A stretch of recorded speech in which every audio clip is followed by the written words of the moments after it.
Most old recordings end up forgotten in a box, gathering dust as the years go by. But some tapes seem to defy oblivion. Some contain images so strange that even decades later they still raise more questions than answers. And the story you are about to see begins with just such a tape. Gentlemen, your house is next! August 15th, 1989. A family was traveling along Interstate 205 near Stockton, California, when their journey took an unexpected turn. Their car broke down in the middle of the highway, leaving them stranded in a virtually deserted area. With few options, the father decided to walk with his son in search of a payphone to call for help. It all seemed like a simple mishap, until the boy spotted something strange by the side of the road. It was an abandoned jacket. Now, at first, they didn't pay it much mind. However, as they walked past it, they noticed something sticking out of one of the pockets. It was a VHS tape. The discovery seemed insignificant. It could have been anything: a home movie, a forgotten recording, or simply trash left behind by a traveler. But that night, back at home, curiosity got the better of them. The family put the tape into the player, and what appeared on the screen caused a heavy silence to fall over the room. The recording began by showing a massive fire in the dead of night. Look at the fire. This is my domain. My hell. Flames lit up the horizon while a male voice could be heard from behind the camera. At first, his words were hard to make out, but as the seconds ticked by, his comments became increasingly unsettling. Shortly after, the camera focused on a structure under construction that was engulfed in flames. The person filming seemed to be watching the destruction with a strange fascination. And then, something even more disturbing happened. Go home. My hell. All skies black with smoke. The fire that I will destroy and burn your soul. Ancient spirit of evil. As fire trucks arrived to try to bring the blaze under control, the cameraman made a comment that left a chilling impression. The fire department's trying to put it out. I gotta go now. But remember me. Good night, ladies and gentlemen. Your house is next! Your house is next! He didn't seem like a witness. He didn't seem like someone who was merely watching. He seemed like someone who knew exactly what was happening.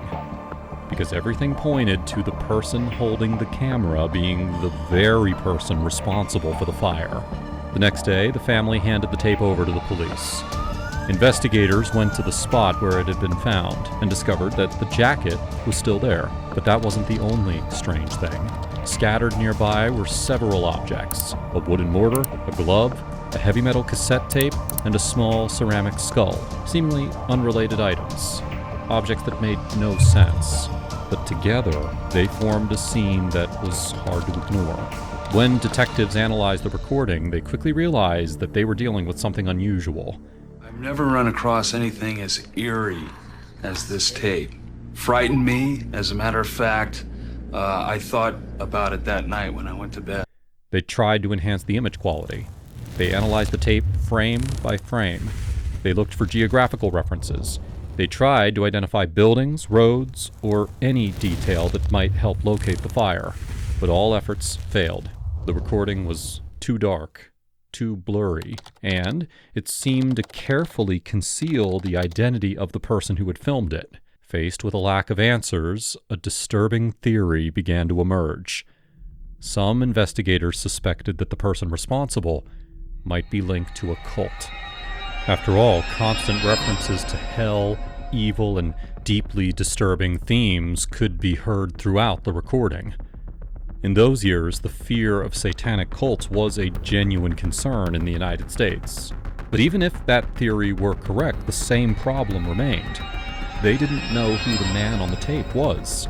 nor where the fire had taken place, nor why he had abandoned the recording by the side of the road. The investigation seemed destined to become another unsolved mystery, until something unexpected happened. In September of 1990, the tape was shown on a famous television program dedicated to unexplained cases. And as soon as the footage aired, something happened that no one had anticipated. The phone lines began to jam. Thousands of viewers claimed to recognize details from the recording. Police received over 1,000 calls in a matter of hours. But among them all, one call in particular would completely change the course of the investigation. A call from a man named Ed Tarantino. And what he was about to reveal would turn this strange tape into a mystery far darker than anyone had imagined. Ed Tarantino's call completely changed the course of the investigation. When he saw the footage broadcast on television, he immediately recognized something that no investigator had been able to identify for over a year: the burning house. Ed was certain that he had seen that place before. And he was right. It turned out he lived right next to the property shown engulfed in flames in the mysterious recording. The location was finally identified: Redwood City, California, more than 120 kilometers from where the tape had been found. But that was just the beginning. Thanks to information that was provided by viewers, authorities also managed to identify the homeowner. His name was Bill Lutterly. My house, that's on the videotape. And then you heard the voice of this individual. You go, this guy ain't playing with a full deck. The fire had been devastating. Losses exceeded $1 million. And for years, no one had managed to explain who was behind the attack.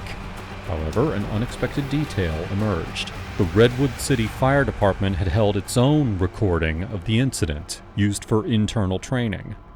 Upon comparing the two videos, investigators discovered they matched perfectly. The same flames, the same emergency vehicles, and the same angles of the scene.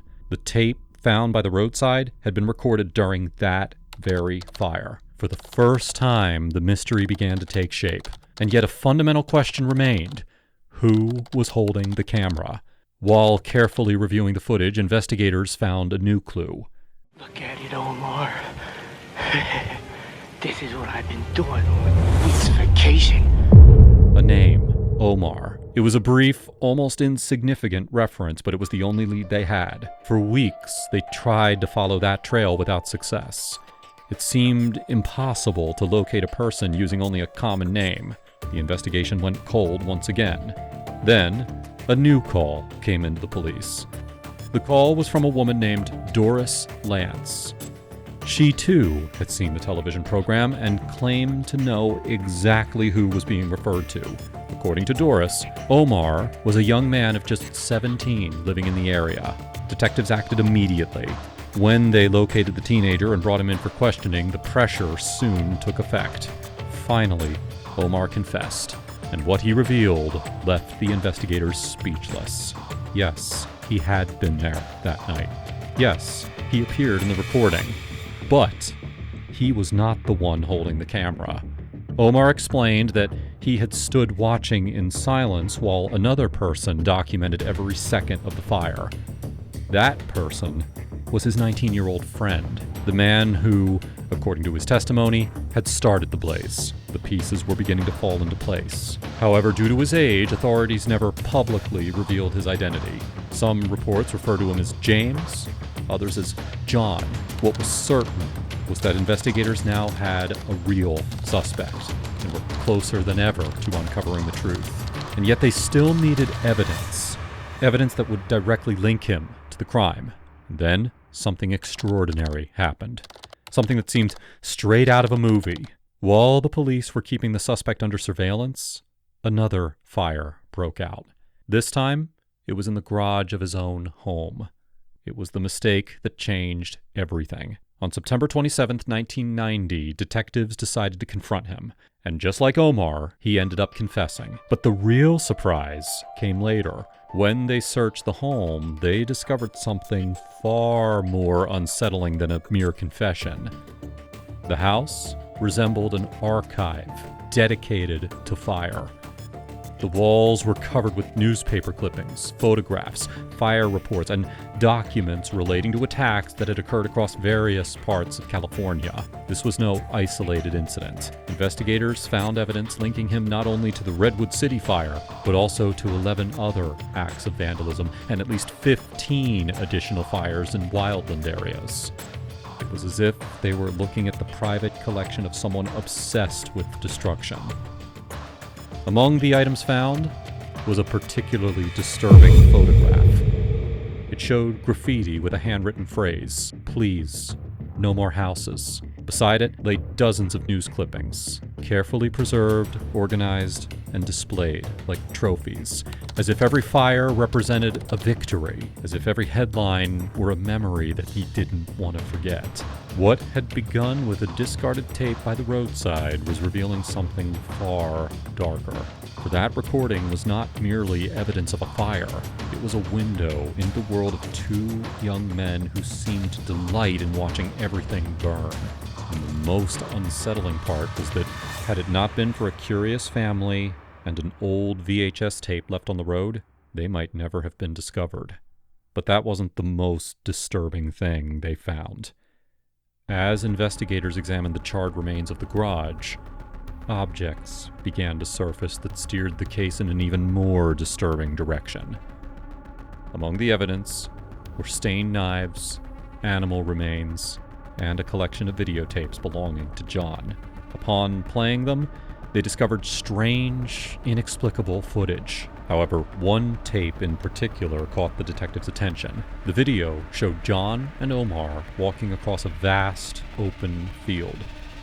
At first glance, it looked like an ordinary recording, but when investigators compared the footage with maps of the area, they discovered something significant.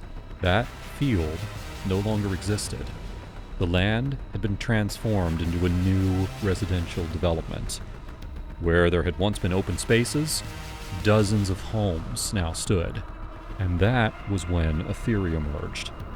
According to investigators, the construction of those houses might have been the trigger that ignited the fury of both young men. Some believe they viewed the urban development as an invasion, destroying the place they considered their own. In an attempt to stop it, they launched a campaign of arson that lasted for months. Suddenly, that photograph of the graffiti took on a new meaning. Please, no more houses. Perhaps it wasn't just a simple phrase. Perhaps it was a statement of intent. But even after all of that came to light, a new problem arose. You see, despite the extent of the damage and the number of fires linked to the case, the authorities could not prosecute them as adults. In the end, Omar was sent to a juvenile detention center. John, meanwhile, was declared mentally unstable and was transferred to a psychiatric institution. And that is where the story becomes murky. Some accounts claim that he was released years later. Others maintain that he tried to rebuild his life away from the public eye. There are even reports suggesting that he died in a car accident in 2017, though the information was never fully confirmed. Most unsettling of all is that after decades, no one has managed to answer the most important question. Why did they do it? Why did two young men decide to document their own crimes, keep press clippings as trophies, and watch as flames consumed entire houses? The true reason seems to have been lost to time. And perhaps that is the most disturbing part of this entire story. We aren't just talking about two young men who started fires. We're talking about individuals who chose to record them, watch them, and keep mementos of them as if they were trophies. While others saw tragedies, they seemed to see something else entirely. Over the years, many questions found answers. It was discovered who they were, how they operated, and even how they managed to remain hidden for so long. But the most important question remains unsolved. Why? Why does someone feel the need to destroy what others took years to build? What happens in a person's mind to turn another's suffering into a memory worth preserving? Perhaps we will never know. And maybe that is the true mystery of this story. Not the tape found by the roadside, not the fires that consumed entire houses, but the darkness that can hide within a seemingly ordinary